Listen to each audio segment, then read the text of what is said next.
At the Rainbow Push Coalition headquarters in South Chicago, the organization's new leader, Frederick Haynes, delivers a speech. Watching proceedings is its former president, Jessi Jackson, the prominent civil rights leader and an awardee of the U.S. Medal of Freedom. Haynes, a longtime pastor from Dallas, Texas, took over the role earlier this year, following Jackson's decision to step down amid a series of health concerns. Reverend Jackson, without question, is an icon. The beautiful thing is he has been my #1 supporter. He has allowed me to learn from him, to grow in this position.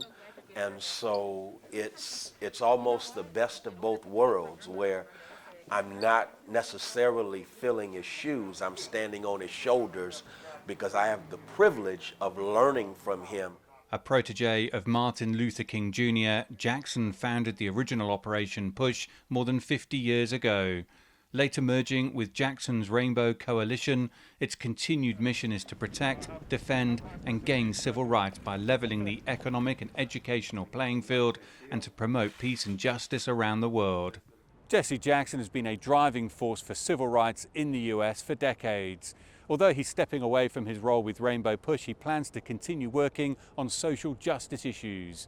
As for Haynes, he's now prioritizing the organization's focus on the future. Reverend Jackson understood that civil rights without civil rights leaves us with the right to be broke, the right to be poor. The wealth gap between blacks and whites is 10-1, some say 12-1.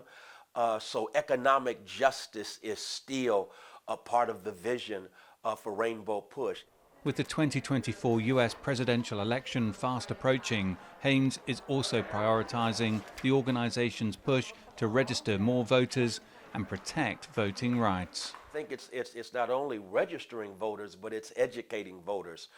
Sadly, we live in a day where there is a miseducation campaign that just proliferates our politics. And the way to combat lies is with the truth, so that we are not lied to, lied on, and then that lie becomes a reason for people not to vote. Obviously, you kind of taking on this role now comes at a time shortly after George Floyd's death. In terms of the future of justice in America, what does that look like for you? It looks like ensuring that we have public safety that shows up when it comes to economic opportunity. Sometimes it's not more policing that's needed, it's a job that's needed. And so it's really taking a good look. What does public safety look like? Public safety cannot be confined to just policing black bodies. Jackson's contribution to civil rights is immeasurable. Haynes says he's ready to carry on that fight.